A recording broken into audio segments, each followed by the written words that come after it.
مثال کے طور پر میں آپ کو بتاؤں، ہمارے ہاں عام طور پر الا ماشاء اللہ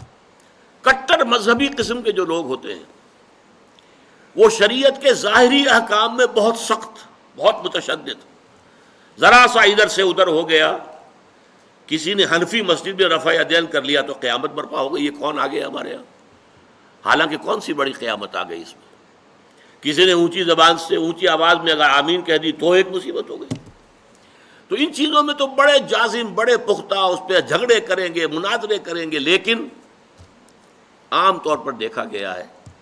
دل کے کٹھور، سخت دل، عام طور پر دیکھا گیا ہے کہ ان میں وہ رقت قلب نہیں ہوتی، انسانی ہمدردی نہیں ہوتی۔ اس سے بھی آگے معاملات کا ہیر پھیر ہوتا ہے،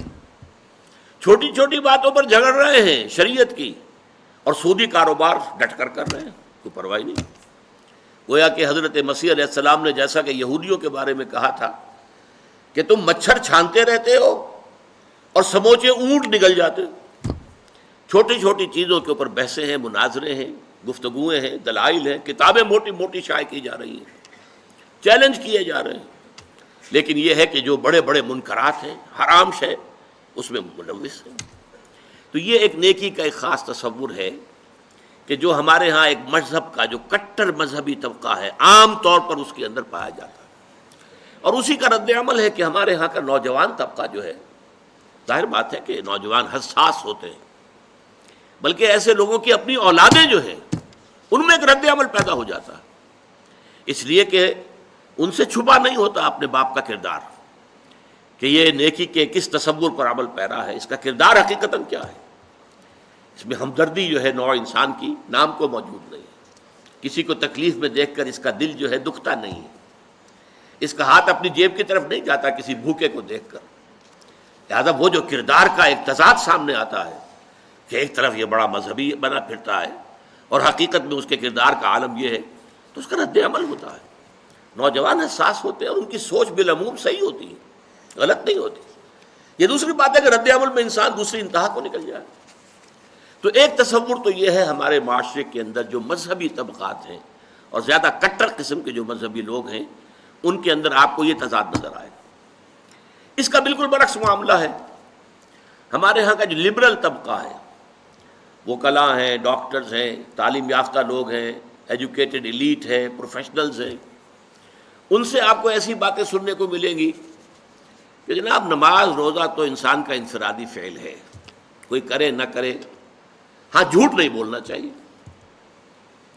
ایفاء عہد ہونا چاہیے، کسی کو دھوکہ نہیں دینا چاہیے۔ یہ بالکل برعکس کہ معاملات انسانی کے اندر اپنا فرض ادا کرنا چاہیے۔ آپ اگر کہیں ملازم ہیں اور تنخواہ لے رہے ہیں تو اپنے فرائض منصبی جو ہے پوری طریقے سے تہہ دل سے ادا کریں، پورا اس کا حق ادا کریں، تاکہ آپ کے لیے اس میں ریمونریشنز، آپ کو تنخواہ اور الاؤنسز مل رہے ہیں، وہ جائز ہو جائیں۔ یہ وہ تصور ہے ان کے ہاں کے جو نیکی کا ایک تصور جو ہمارے ہاں کے تعلیم یافتہ طبقات کے اندر نظر آتا ہے کہ وہ عبادات وغیرہ کی کوئی خاص اہمیت نہیں ہے، بس نماز روزہ تو ٹھیک ہے، اپنے لیے ہے، جو شخص کر لے کر لے، نہ کرے نہ کرے، کیا فرق پڑتا ہے، حالانکہ وہ فرائض ہیں دین کے، لیکن یہ ہے کہ اصل کردار، اصل جو نیکی ہے وہ تو یہ ہے۔ اب اس سے بھی آگے بڑھ کر میں آپ کو ایک تیسری شکل دکھانا چاہتا ہوں جو ہمارے معاشرے کے برے لوگ شمار ہوتے ہیں، جنہیں آپ گنڈے کہتے ہیں، یا ڈاکو، یا جیب تراش، یا طوائفیں، جسم فروش عورتیں، ان کے ہاں بھی نیکی کا کوئی نہ کوئی تصور موجود ہوتا ہے۔ میں آپ سے عرض کروں گا کہ واقعہ یہ ہے کہ جیسے ہمیں جو ہماری طبعی زندگی ہے، ظاہری جسمانی زندگی کے لیے ہوا چاہیے، پانی چاہیے، غذا چاہیے۔ ہوا نہیں ملے گا، بند ہو جائے گی تو مر جائے گا فوراً، وہ تو بہت جلدی مرے گا۔ پانی نہیں ملے گا تو چند دن شاید جھیل جائے، مرے گا۔ کھانا نہیں ملے گا تو شاید چند زیادہ دن جھیل جائے، لیکن پھر مرے گا۔ تو جیسے ہماری اس زندگی کے لیے، جسمانی زندگی کے لیے، حیات جسمانی کے لیے ہوا، پانی، غذا لازم ہے، اسی طرح انسان کی باطنی زندگی کے لیے ایک لازمی شے یہ ہے کہ وہ اپنے ضمیر کو مطمئن کرے کہ اگرچہ میں بہت برا آدمی ہوں، میں بہت برا آدمی ہوں، میرا یہ کام غلط ہے، میرا یہ لیکن میں فلاں نیکی بھی تو کرتا ہوں نا۔ وہ نیکی کے کسی نہ کسی تصور کو، تاکہ اپنے ضمیر کو مطمئن کرے۔ ضمیر کی خلش جو ہے وہ در حقیقت اس کو چین نہیں لینے دے گی جب تک کہ وہ اپنے ضمیر کی خلش کو مٹانے کے لیے کہ میں برا ہوں، ٹھیک ہے، میں ڈاکو ہوں، لیکن دیکھو میں یتیموں کی پرورش کرتا ہوں، میں تو ان لوگوں کے ہاں ڈاکہ ڈالتا ہوں نا جنہوں نے دولت کے انبار جمع کر لیے، حرام خوری کے ذریعے سے لوگوں کا خون چوسا ہے، ان سیٹھوں نے، ان کارخانے داروں نے غریب مزدوروں کے خون سے اپنے یہ محل تعمیر کیے ہیں، ہم ڈاکہ وہاں ڈالتے ہیں۔ اور یہ نادو آپ نے سنا ہوگا، یہ کہانیاں ہیں کہ اپنے اپنے علاقوں کے یہ ڈاکو لوگ جو بڑے مشہور ہوئے ہیں ڈاکو، وہ اپنے اپنے علاقوں کے بیواؤں کے سرپرست، یتیموں کے سرپرست، وہاں خیر کے کام کرنے والے، تاکہ وہ اپنے ضمیر کو مطمئن کریں کہ ہمارے ہاں اگر یہ ہے تو یہ بھی ہے، آخر ہم نے نیکی کا ایک بندوبست تو کیا ہوا ہے نا۔ اس طرح جیب تراش آپ کو مل جائے گا۔ ان کے ہاں بھی ایک رولز آف کانڈکٹ ہیں۔ آپ کے علم میں ہوگا کہ علاقے تقسیم ہوتے ہیں، اور وہاں جتنے جیب تراش ہوتے ہیں ان کا ایک گروہ ہوتا ہے، اور ہر ان میں سے کارکن جو ہے وہ جتنی بھی جیب تراش کر کے جو رقم شام تک جمع کرے گا اسے لا کر گروہ کے پاس رکھ دینا لازم ہے۔ اگر اس میں سے کچھ رکھے گا تو بے ایمان ہے۔ یعنی جہاں تک جیب تراشی کا تعلق ہے اس میں بے ایمانی کا کوئی تعلق نہیں۔ پیشے میں عیب نہیں، رکھیے نا فرہاد کو نام،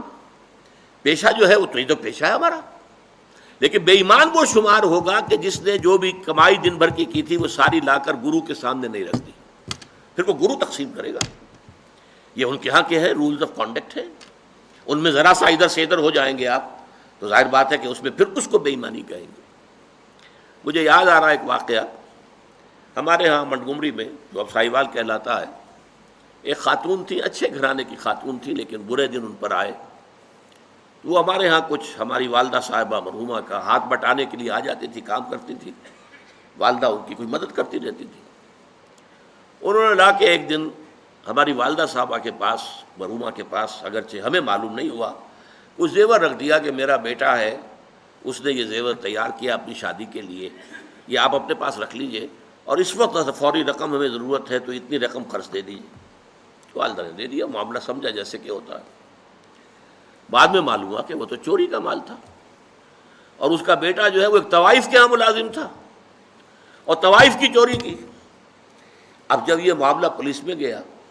تو پولیس کے سامنے جب یہ بات کھلی کہ مال تو ہے وہ ڈاکٹر اسرار صاحب کی والدہ کے پاس، میرے پاس آئی پولیس، میں نے کہا ہاں بھائی ہوا تو ہے، میں نے والدہ سے پوچھا، انہوں نے کہا ہاں ہے۔ وہ جا کر جو ہے وہاں پر ہم نے زیور رکھ دیا۔ وہاں میں نے دیکھا وہ طوائف وہاں موجود تھی۔ اب دیکھیے جسم فریب عورت ہمارے معاشرے میں ہم انہیں کتنا گھٹیا سمجھتے ہیں، لیکن وہاں وہ دھڑلنے سے بات کر رہی تھی کہ جیسے وہی کہ پیشے میں عیب نہیں، رکھیے نا فرہاد کو نام، یہ تو پیشہ ہے نا۔ اس نے اس لڑکے کے بارے میں کہا جی بڑا ہی چنگا لڑکا سے ہی بڑا کم کرتا رہا، پتہ نہیں کب بندہ جو ہے وہ بے ایمان بندے دیر ہی نہیں لگی۔ اب وہ بے ایمان اب ہوا جب کہ اس نے چوری کی، ورنہ ساری ایمانداری ان کے گھر کے اندر چل رہی تھی، پورا جو اس کا پروفیشن تھا اس میں بھی کوئی بری بات نہیں تھی۔ اور یہ آپ کو معلوم ہے کہ یہ طوائفیں جو ہے جب محرم کے دن آتے ہیں، تعزیے نکلتے ہیں، تو کالے کپڑے پہن کر جلوسوں کے ساتھ جانے والیاں، پھر یہ کہ سبیل لگانے والیاں، اور یہ کہ جو ہمارے ہاں اولیاء اللہ کے مقابر ہیں ان کے جو بھی مزارات ہیں ان پر جب عرس ہوتے ہیں تو وہاں جا کر دھمال کھیلنے والی ہیں، یہی ہے نا، وہ کام نیکی کا کر رہی ہیں۔ فلاں بزرگ کے ہاں جا کے گئی ہیں نا، وہاں جا کر دھمال کھیلا ہے، وہ تو اصل میں اپنے بزرگ کے ساتھ عقیدت کے حوالے سے کیا ہے، یا یہ کہ احترام ہو رہا ہے محرم کا۔ اس طریقے سے واقعہ یہ ہے کہ کوئی نہ کوئی نیکی کا تصور ہر برے سے برا انسان اپنے دل میں رکھتا ہے، تب اپنے آپ کو مطمئن کرتا ہے۔ اگر نہ ہو تو رات کو نیند نہیں آئے گی، آدمی پاگل ہو جائے گا، آدمی کی اندر سے شکست ہو جائے گی، شکست و ریخت ہو جائے گی، اس کی شخصیت کی